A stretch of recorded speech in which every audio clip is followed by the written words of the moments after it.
পাকিস্তান ভারতের যে কেমিস্ট্রিটা, এটা কিন্তু শুধু পাকিস্তান ভারত নয়। তো Pakistan is a nuclear power, ইন্ডিয়াও নিউক্লিয়ার পাওয়ার। তো পারমাণবিক শক্তি হওয়া একটা সাংঘাতিক জিনিস। ভারত সরকার করেছে, বর্তমান ভারত সরকার এরা গণতন্ত্র দাবি করে, এরা হায়দ্রাবাদ থেকে শুরু করে সবগুলো স্টেটকে জোর করে দখল করে নিয়েছে, একেবারে জোর করে টুটি চেপে। দাউদ হালদার একটা কবিতা লিখেছিল, তার একটা লান হচ্ছে জন্মই আমার আজন্ম পাপ।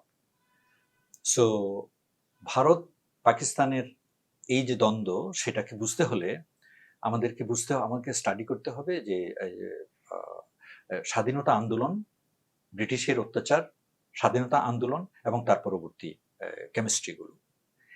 এখানে অনেক রকমের কেমিস্ট্রি আছে, সেই জিনিসগুলোকে বুঝতে হবে যে আজকে যেভাবে মনে করা হয় সেভাবে নয়। এক সময় ওরা মনে করেছিল যে ভারত, ব্রিটিশরা চলে যাচ্ছে, সো পাক ভারত উপমহাদেশ যেটা, সেটা একসাথে স্বাধীন হয়ে যাবে। কিন্তু ভারতীয়রা দেখলো যে তা যদি করা হয়, অনেকগুলো প্রদেশে মুসলমান সংখ্যাগরিষ্ঠ হবে। সুতরাং এই শ্যামাপ্রসাদের মতো লোকরা বা এরকম এই প্যাটেলরা, বল্লভভাই প্যাটেলরা, এরা একটু হিন্দুত্ববাদী করা, এরা চায় হিন্দু রাজত্ব কায়েম করতে, হিন্দুত্ববাদী চিন্তা ভাবনা। ওরা ভুল করে একটা কথা বলে, ভুল করে অর্থে মিথ্যা করে কথা বলে, দেশভাগ। আসলে দেশ বলে তো কোনো দেশ ছিল না। মুসলমানরা, মোগলরা এসে এই দেশের খণ্ড খণ্ড রাজ্যগুলোকে একত্রিত করে ভারত প্রতিষ্ঠা করেছিল।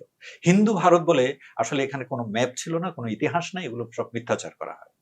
তো তার মানে কি? তার মানে হলো এটা একটা বিশাল ভূখণ্ড যেখানে অনেকগুলো ছোট ছোট রাজ্য ছিল।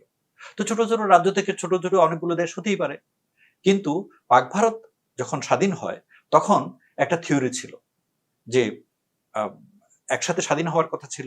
কিন্তু যখন হিন্দুত্ববাদীরা এই মুসলমানদের উপর অত্যাচার শুরু করে দিল, তখন এমনকি সরওয়ার্দির মতো লোক, যিনি কলকাতার মেয়র ছিলেন, উনি কিন্তু আসলে হি ইজ নট ইসলামিস্ট, উনি কিন্তু সেকুলার ধরনের মানুষ।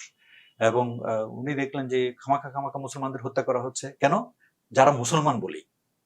তখন মুসলমানদের মধ্যে এক ধরনের সচেতনতা আসলো যে এদের সাথে তো স্বাধীন হলে এরা আমাদেরকে জ্বালিয়ে পুড়িয়ে মারবে।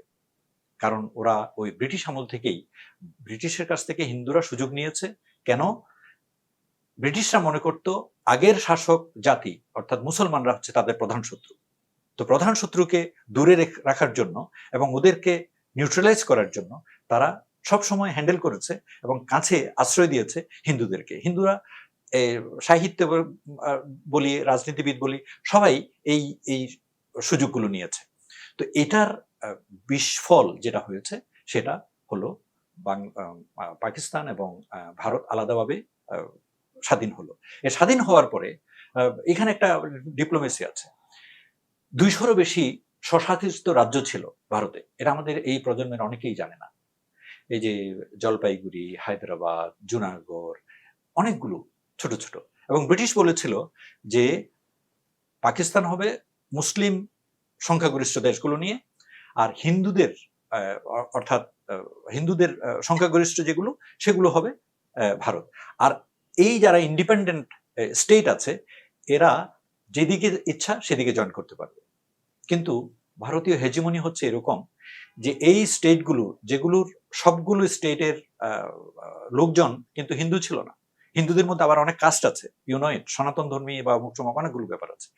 কিন্তু ভারত সরকার করেছে, বর্তমান ভারত সরকার এরা গণতন্ত্র দাবি করে, এরা হায়দ্রাবাদ থেকে শুরু করে সবগুলো স্টেটকে জোর করে দখল করে নিয়েছে, একেবারে জোর করে টুটি চেপে। যেটা করেছে কাশ্মীরেও। কিন্তু কাশ্মীরে আবার মুসলমান জনগণ, ডোগরা শাসক ছিল রাজা, সে নাকি ভারত দাবি করে, সে চেয়েছিল ভারতের সাথে যুক্ত হতে। পরে সেই সম্ভবত 51 সালে জাতিসংঘে গিয়ে নেহেরু ওয়াদা দিয়ে আসছিল যে ঠিক আছে, কাশ্মীরের সমাধান করা হবে প্লেবিসাইডের মাধ্যমে, গণভোটের মাধ্যমে। জনগণ যেদিকে যুক্ত হতে চায় সেই গণভোট, গণতান্ত্রিক, তথাকথিত গণতান্ত্রিক ভারত এখনো দেয়নি। কারণ ওরা জানে ভারতে যদি কাশ্মীরে যদি গণতন্ত্র দেওয়া হয়, জম্মুর কিছু হিন্দু ছাড়া ভারতীয় পুরা কাশ্মীরের লোকজন হচ্ছে মুসলমান এবং এরা ভোট দেবে পাকিস্তানের পক্ষে। সুতরাং গণভোটও হয়নি, ওরা কাশ্মীরকে এখনো জোর করে দখল করে আছে, ওর উপর অত্যাচার চালাচ্ছে। সুতরাং পাকিস্তান ভারতের যে কেমিস্ট্রিটা, এটা কিন্তু শুধু পাকিস্তান ভারত নয়। তো Pakistan is a nuclear power, ইন্ডিয়াও নিউক্লিয়ার পাওয়ার। তো পারমাণবিক শক্তি হওয়া একটা সাংঘাতিক জিনিস, এবং পাকিস্তান এখন দেখা যায় যে যত যুদ্ধ হয়েছে, যত সংঘর্ষ হয়েছে তাদের দ্বিপাক্ষিক, সেগুলোতে পাকিস্তান খুব স্মার্টলি এগুলোকে হ্যান্ডেল করেছে। এবং সব সময় ভারত অস্বীকার করলেও পুরো বিশ্ব জানে, আমরা জানি যে ভারত আসলে পাকিস্তানের মানে কি বলবো, শুধু সামরিক কৌশলের কাছে নয়, কূটনৈতিকভাবেও পরাজিত হয়েছে।